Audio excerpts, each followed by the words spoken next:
In this episode of British English Pod, you're going to learn lots of expressions related to holidays, plenty of phrasal verbs as well, and you're going to have loads of comprehensible input in English in my slow and clear British English accent. So, I hope you enjoy it, and let's get started. And today we are jumping right in because, sometimes I have a little bit of a chit chat. I, rant a little bit and I ramble a little bit. But I thought today we could get straight into the expressions. So I've chosen 6 different expressions, 6 different idioms, and they're all related to holidays, to travel, or as people across the pond will say, vacations. So let me match them, and then I'll use some of them in conversation. Off the beaten track, or off the beaten path. This is an expression which is used to say a less well-known destination, somewhere that isn't a typical tourist hotspot. It's much less touristy. Then we have hit the road. I've explained this one on the podcast before, and I even started singing with hit the road, Jack. Don't you come back no more, no more, no more, no more. If you hit the road, you leave. You start traveling. Are you ready? Yeah? Shall we hit the road? Let's go. Now, the third one is something that I do all the time. I always travel light. Always. And if you travel light, it simply means that you're not traveling in a heavy way. So you're traveling without lots of luggage, lots of baggage. And a little thing to remember is that luggage and baggage, both of these nouns are uncountable. So we can never say luggages or baggages. Both of these would be incorrect. Which one? Third, fourth? The fourth phrase is take the scenic route. And if you take a scenic route when driving or traveling in general, it means that you're taking usually a longer option, but knowing that it is more beautiful. It's a nicer route. You're taking the scenic route. Then the fifth phrase is a home away from home. That if you return to the same travel destinations every year, it ends up becoming a home away from home, which is somewhere where you feel at home. It's like a second home. And then the sixth phrase is see the sights. One day I would love to go to New York and see the sights, which is essentially just to visit the famous attractions and famous landmarks. So, we're off to quite a productive, action-packed start in the podcast, but a quick reminder that if you want to go deeper into all of these words, phrases, topics that I teach every Friday on the podcast, then you can join my lessons, and there is always a link in the description. But now, I'm going to answer some questions that are going to force me to use one of these phrases. And the first question is, what's the most beautiful journey you've ever taken? The most beautiful journey you've ever taken. But first, what's the difference between trip, travel, and journey? Well, the journey is speaking about the duration of the time when you're actually traveling, when you're actually in movement. A trip is a short period of time when you are traveling. You go on a little trip. And travel, well, it's used more to speak about the act in general.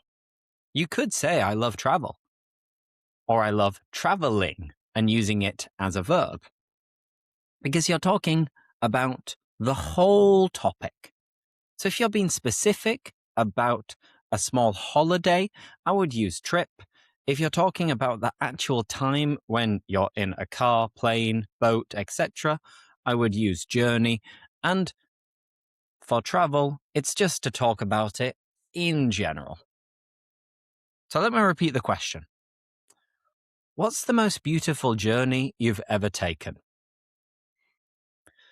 Now, I'm not sure, but I think the most beautiful journey I've ever taken was in Australia and maybe even Tasmania. And I went to Tasmania with two of my best mates from home when we were living and working in Australia. We were in Melbourne at the time, but we got a quick flight to go over to Tasmania. And Tasmania is a small island, but it's not that small. I think it is similar to the size of Scotland, for example. So it's small, but not tiny.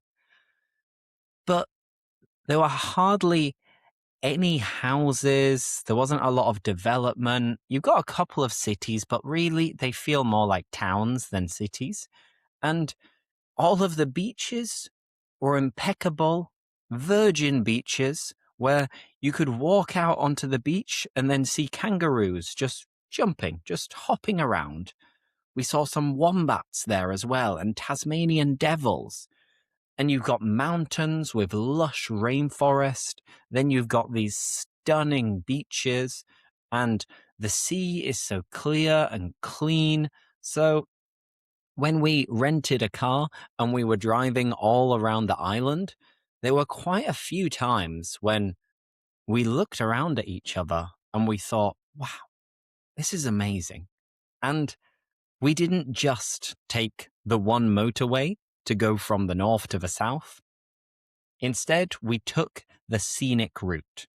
So knowing that the views were spectacular, we decided to go up and down and around lots of little roads and streets through the mountains along the coast. So we took the scenic route, and I'm so grateful that that's the choice we made. Question number 2. What makes accommodation feel welcoming to you? Well, of course, the first thing you notice when you check in at a hotel or you pick up the keys at an Airbnb is that if you see someone and they smile at you and they seem friendly, well, you feel welcome.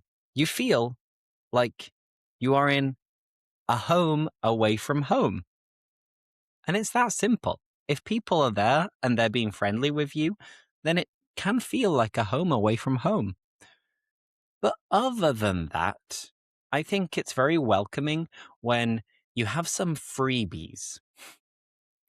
So if you're staying in a hotel or accommodation and the owners or the workers give you a couple of freebies, free little items, then you feel like you made the right choice in booking that accommodation. So I think in this case, a little bit can go a long way. For sure. Just a smile, giving you some free sweets or a drink makes you feel welcome, like a home away from home. Number 3. Which city has the best sights? Which city has the best sights? To be honest, I think it's hard to look past Rome. The capital of Italy, Rome, was the home of the Roman Empire, and it is the home of the Catholic Church and the Vatican City.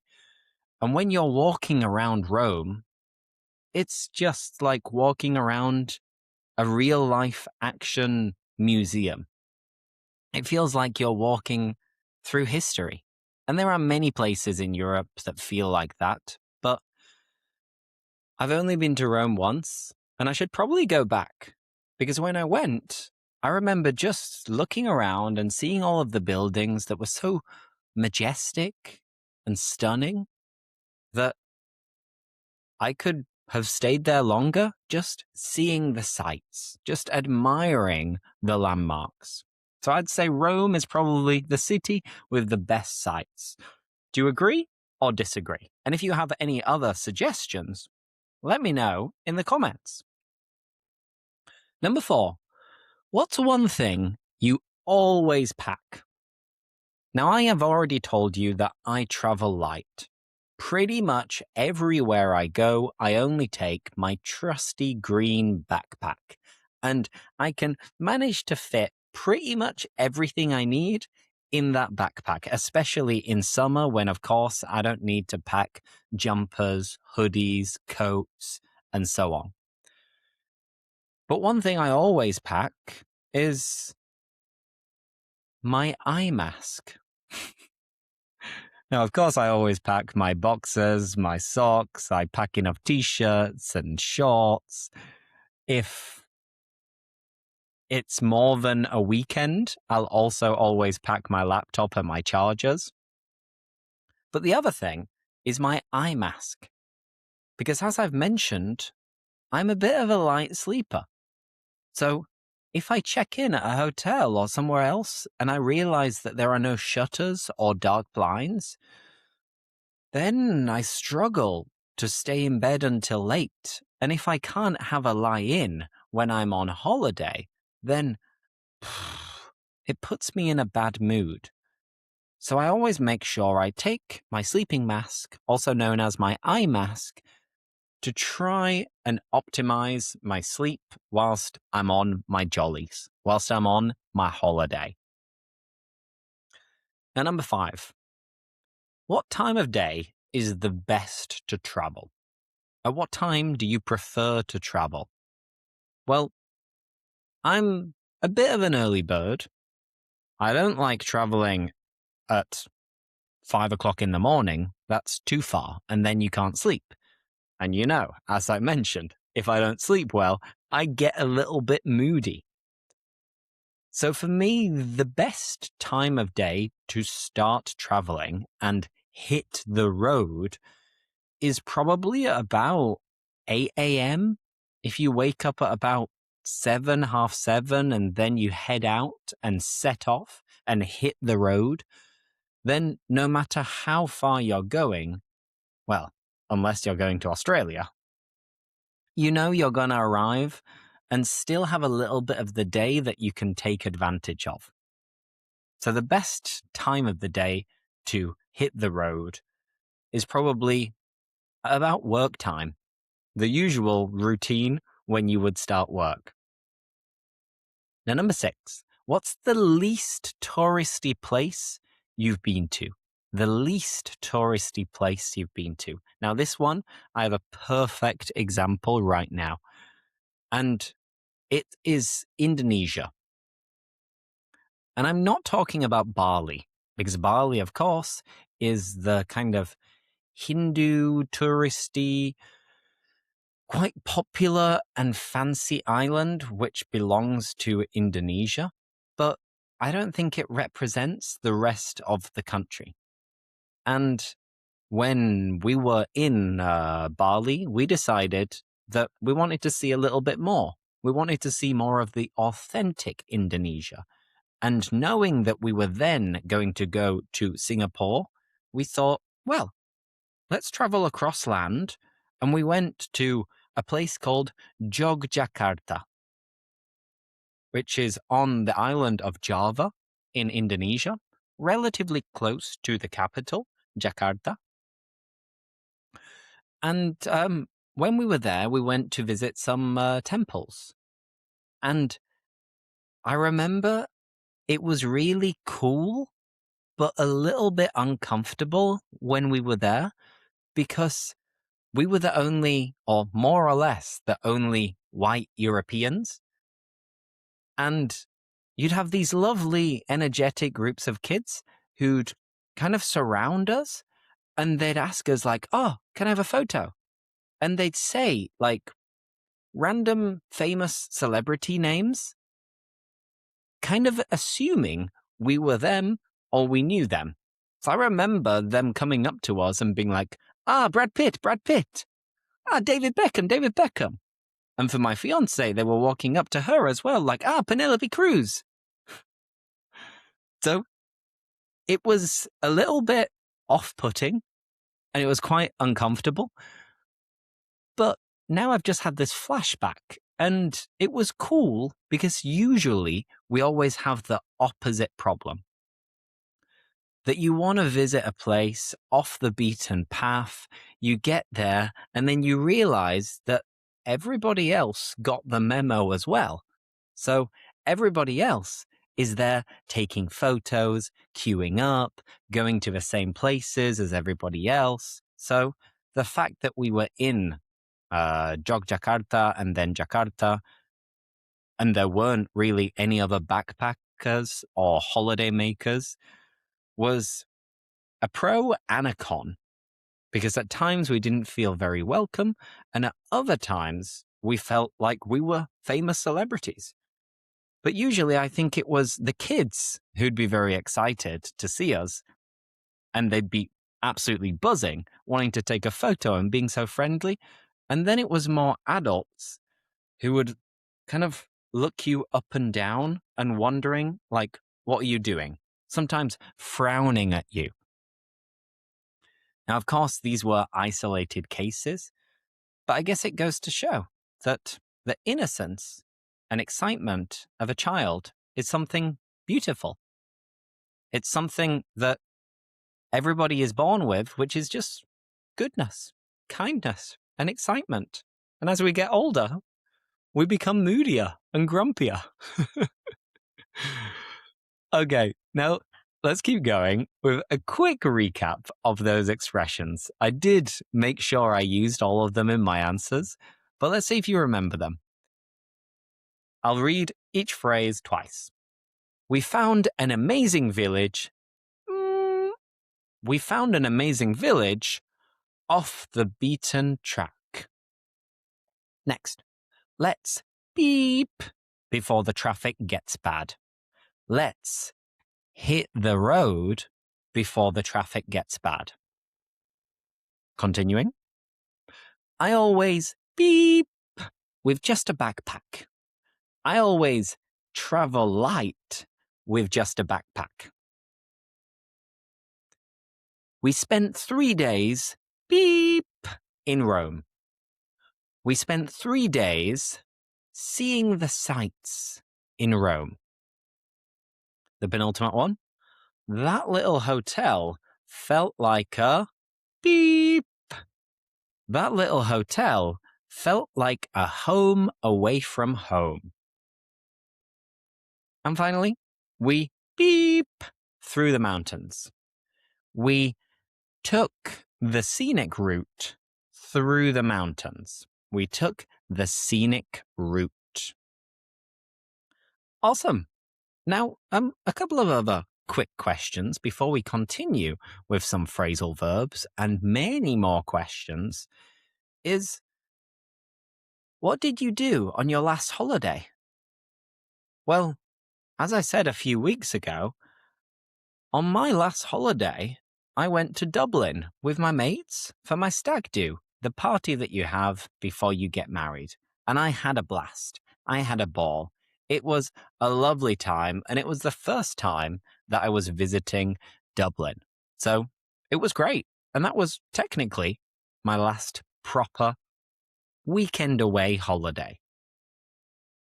Now, how about my next one? Well, at the time of recording, I'm still in Brussels, getting ahead and pre-recording lots of podcasts. But at the time I'm posting this and the time it will be uploaded, well, I will be on my way to the south of Portugal, because I'm going to be in Spain for quite a few weeks, and I'm going to be staying with family members. Well, my in-laws and future Spanish family members. So it's going to be great, but we might not have that much alone time and privacy.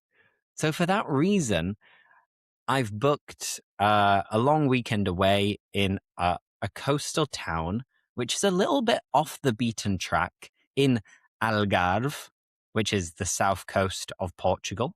which tends to be a little bit cooler than the south of Spain. And I'm going to a place called Tavira.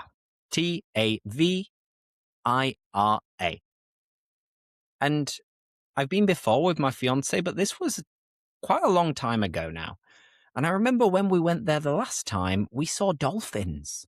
Yeah, dolphins, which was incredible, and we didn't expect it.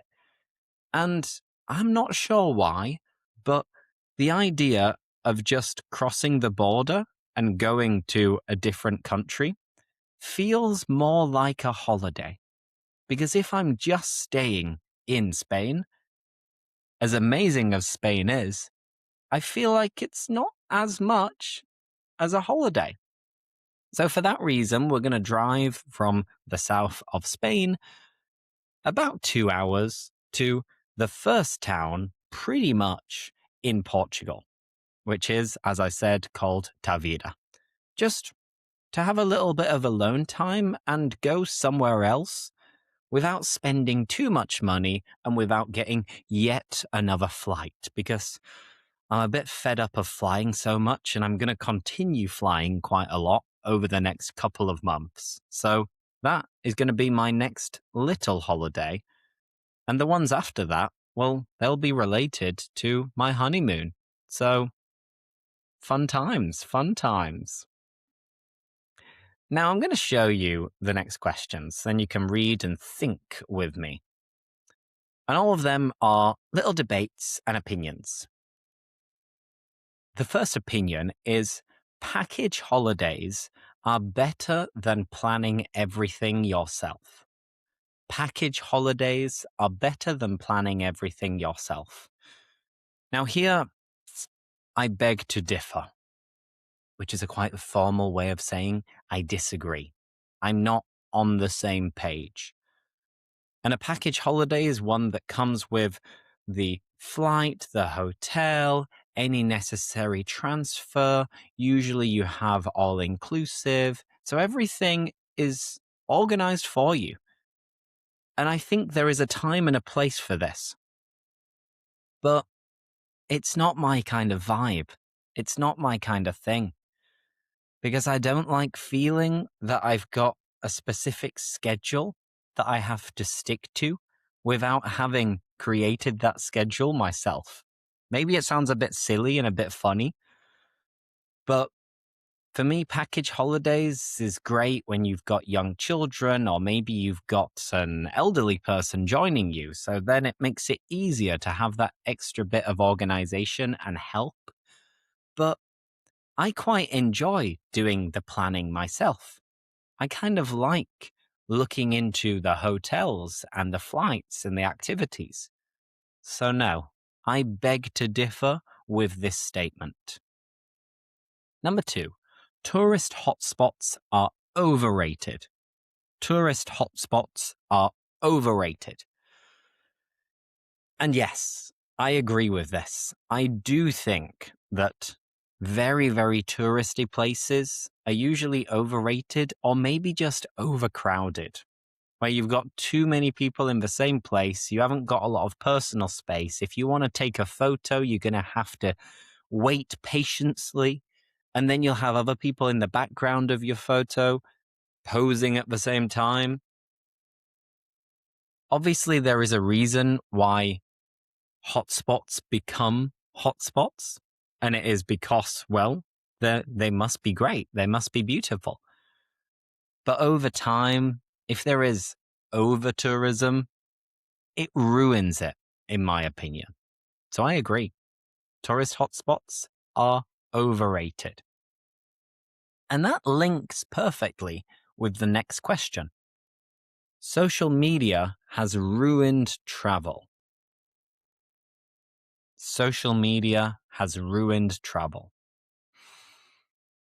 Now, I think here there are two sides to the coin. I think you can make a good argument both in favor and against this statement. Because on the one hand, social media means that everybody is trying to brag and boast and show off, and again, trying to record everything and take photos. And that contributes to maybe a bit of FOMO, a bit of a fear of missing out. But also it means that people aren't really in the moment when they are traveling somewhere. They're not actually enjoying themselves that much. But then on the other hand, social media often allows us to get a wider perspective of different places we could visit. And it gives us a bit of inspiration for our next holidays. If you see a friend or family member on holiday in a certain country and you see all of their photos and you can ask them about it then to see how their experience was, well, maybe it opens up our perspective. It opens up our eyes. So I think you could make an argument for both of these. And I'm going to be a little bit on the fence here because I think there are arguments in favor and against this. Number 4, cruises are an enjoyable way to travel. Now, on a previous conversation with my mum, we both agreed that we wouldn't enjoy going on a cruise because you're kind of trapped in a huge ship. You've got your little cabin, you've got activities, you've got lots of food in a kind of buffet style. Of course, if the weather's nice, you can sunbathe and go in the pool and look out at these amazing sights. But I think it's a little bit claustrophobic, and me being one of the least brave people in the world, I always think that, something's going to go wrong. Maybe we'll hit an iceberg and then it'll start sinking. Wouldn't that be familiar? So no, I don't think they're an enjoyable way to travel, but I've never done it. So never say never. Number 5, holidays should be about relaxing, not sightseeing. Holidays should be about relaxing and not sightseeing. I don't think so. I think it should be a nice combination, a nice mixture of both, where you need to relax, obviously, but a holiday is synonymous with traveling, and traveling is related to sightseeing. If you're going to go to Mexico, for example, but you're just going to stay at the resort near Cancun, I don't really think it's worth it. If you're going to do that, you might as well stay at any resort which would cost you a lot less to fly there in Europe, if you are based in Europe, of course. So I think you've got to strike that nice middle ground, that balance. And that's what I'm looking into doing for my honeymoon, which is half relaxing and half sightseeing. So then you're going to have a pool anyway. You're probably going to have a beach that you can go to, but maybe in the morning or every other day, you can go on a little trip, a hiking trip in nature, or a cultural trip at a nice historical city. So I think you've got to have a little bit of both, because if you're just relaxing all the time, then you're going to get bored as well. So no, I disagree with this statement. And number 6, traveling is more valuable than buying expensive possessions. Traveling is more valuable than buying expensive possessions. I couldn't agree more. I 100% agree with this statement. I'm not a materialistic person and I don't like buying things. So for me, there's not much else I can say here, apart from tell you a nice quote, which I don't know who said it. No idea. Maybe I should look it up. But I think the quote was that traveling is the only thing you can buy that makes you richer. Let me repeat it. Traveling is the only thing you can buy which makes you richer. And I think this is so true. It's so right. Because as you are paying for experiences whilst traveling, you are broadening your horizons and you're becoming a more experienced and maybe even interesting person as a result. And probably more tolerant as well, because you start to understand a lot more how other people live around the globe. So, traveling is the only thing you buy that makes you richer. Now, how about we look at some phrasal verbs? Let's do it. Why not? This is probably a bit of revision because I've taught these phrasal verbs many times, but it's very important to keep going over them and keep using them, ideally, in conversation. So I'm going to match them nice and quick. Set off. Set off is the same as hit the road. So if you set off, you start a journey. I'm going to set off at 8 o'clock in the morning. Stopover. This is what you might have to do if you're traveling very, very far. You stay overnight. So when I went to Australia, we stopped over in Abu Dhabi. We had a stopover there. The third one is splash out on. I'm going to be splashing out on some nice hotels during my honeymoon.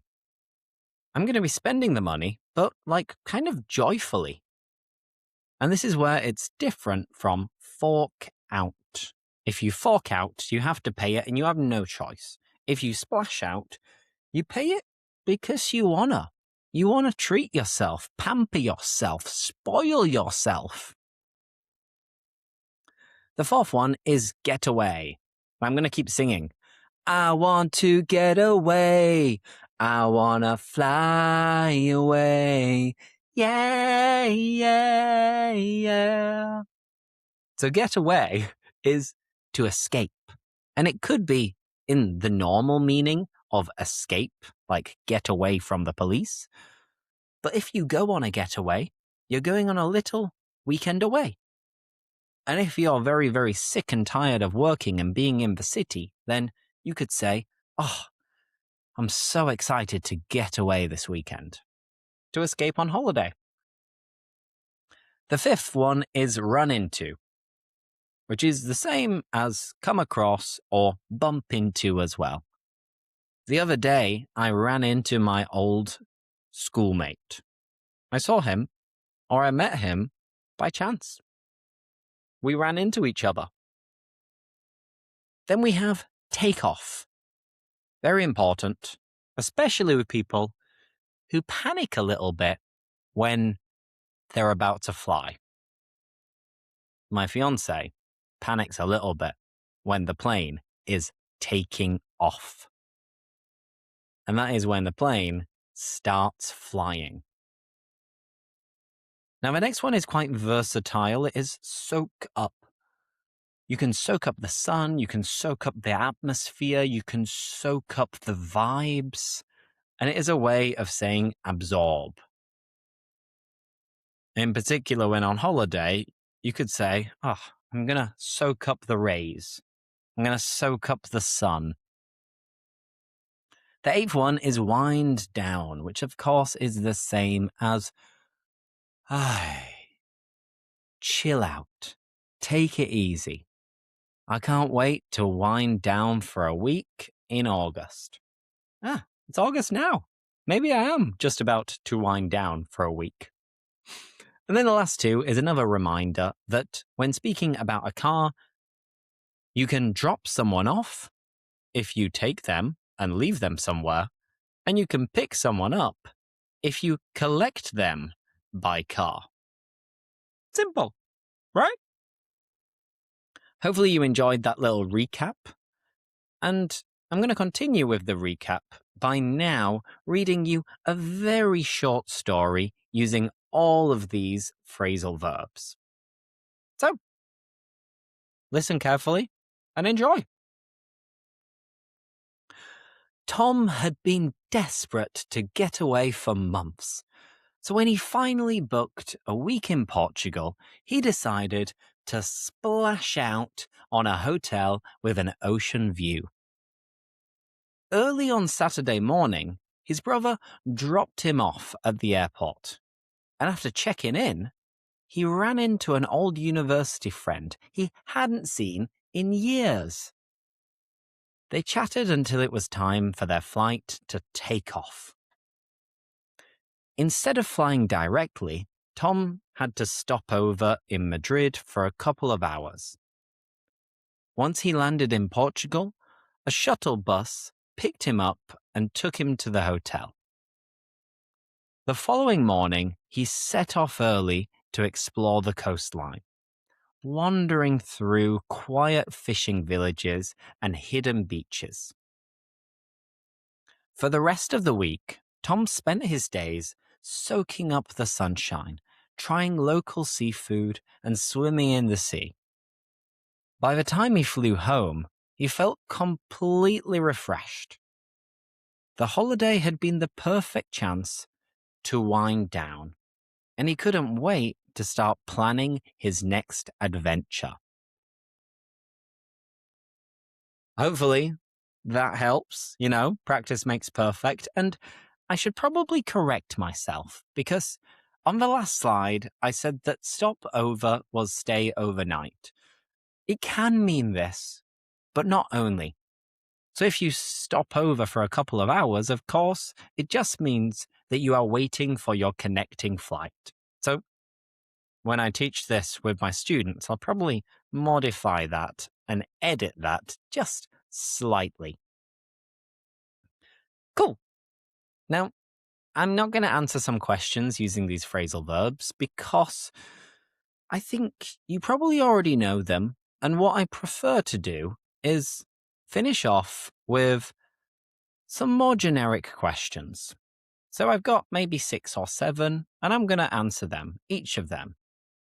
The first one is, are you a fan of beach holidays? Yes, I am definitely a fan of beach holidays. I love going to the beach. I love waking up and seeing the beach in front of me in the morning. And I absolutely adore going for a swim in the sea. Important to remember, we never say going for a bath in the sea. A bath is only in the bathroom. But yeah, I'm definitely a fan of beach holidays, but not exclusively beach holidays. I need something else because if not, I get bored to death if I'm on the beach for more than 4 or 5 hours. That's when I need something else. So I'm a big fan, but I can't stay there all of the time, just soaking up the sunshine. Now, how about winter trips? What about winter trips? Now, this is one of the points in which I'm different from my partner because I really like skiing and I've never tried snowboarding, but I'd like to give it a go as well. And it's true that these winter trips are usually quite expensive, and the time when you do it would be around Christmas time, when most people have a lot of expenses anyway. So I do think that going skiing is a little bit unaffordable, unfortunately. But I'd like to do it more often.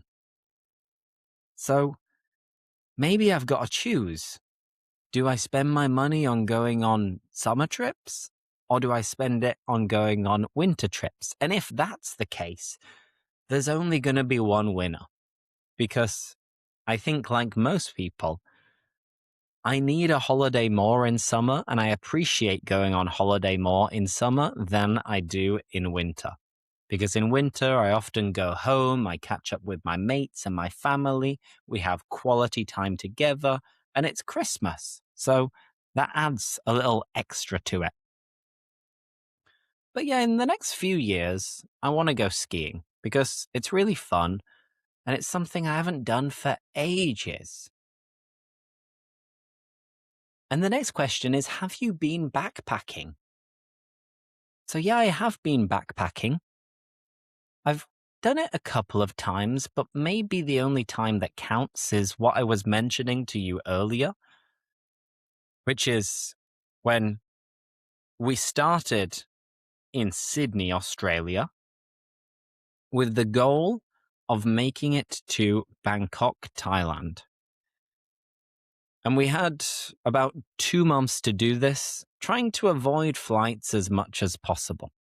So we went up the east coast of Australia, seeing amazing beaches, staying in hostels, and also getting a coach from beach town to beach town. And it was great. But I think the vibe was slightly different because we were doing it as a couple compared to many people who were doing it and they were a little bit younger and they were single. So sometimes maybe we felt a bit lazy to socialize or we felt a bit left out. But it was probably our fault, I think. And then from there, as I mentioned, we went Indonesia, Singapore, Malaysia, and Thailand. And it was backpacking because, of course, we were traveling just with big backpacks. But it was kind of in the middle because sometimes we stayed in hostels, other times we stayed in hotels. So we had, I would say, the best of both worlds. And one thing that is annoying when you go backpacking is you'll arrive at a hostel and you'll have very similar groups of people all doing a very similar thing. And you'll have to repeat the same conversations over and over again about how long you've been traveling, where you've been, where you're going to go next. And after a while, it gets a little bit repetitive. And in my case, it wasn't that bad because we weren't traveling for that long. But two of my best mates, they went backpacking for like 6, 7, 8 months. And they said that after half of the time, they were just fed up of having the same conversations again and again. Now, this question, where would you go on your honeymoon? Or where did you go on your honeymoon? I still haven't made up my mind, but if you have any recommendations, let me know in the comments and I will reveal it to you once I actually book it. Because, yeah, the clock's ticking. Time's running out to book it. And this question, how important is food when traveling?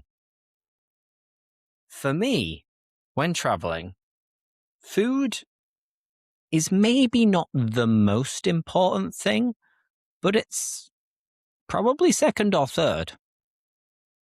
And a lot of the times, when it's not summer in particular, I love going on a little city break or getaway and choosing the city based on the food that I'm going to eat whilst I'm there. Because I get so excited thinking about restaurants and bars where I'm going to have breakfast, lunch, and dinner.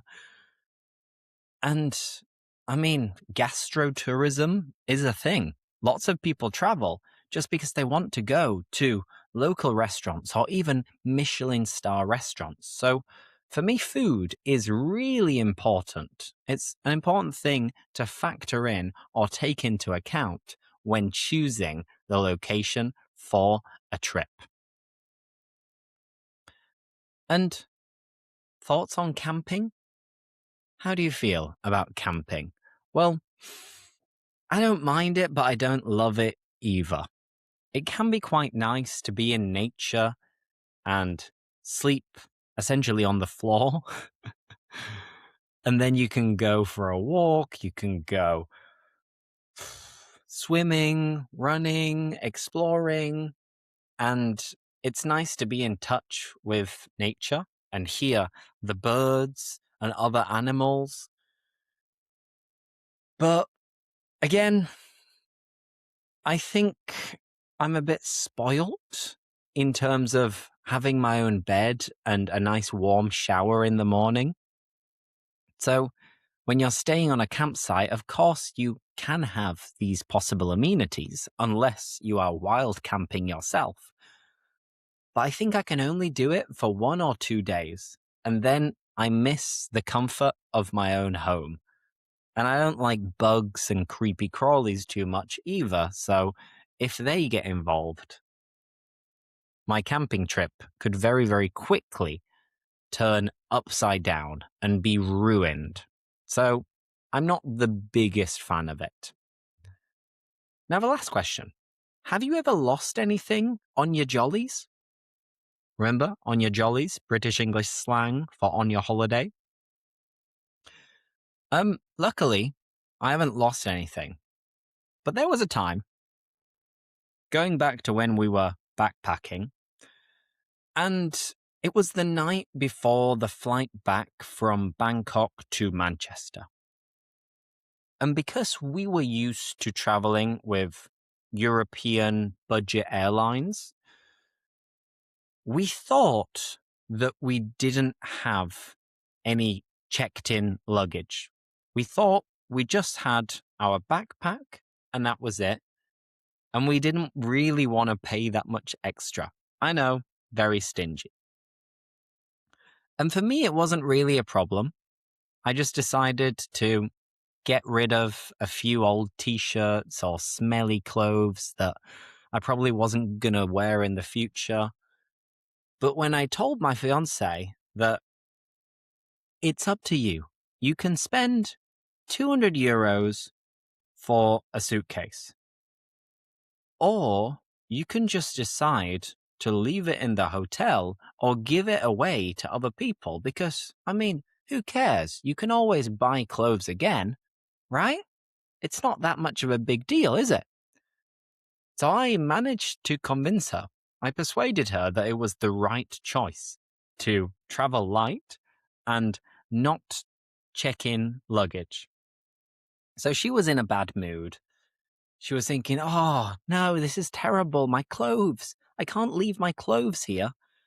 And of course, she chose to keep the clothes that she liked the most. But there were some items of clothing that she didn't want to separate herself from. But she did. And she left it at the hotel. And then we got to the airport and we were doing like the passport check to get the tickets. And we realized that because it was a long haul flight with, I don't know, Etihad Airlines, that we could have taken a suitcase without any extra charge.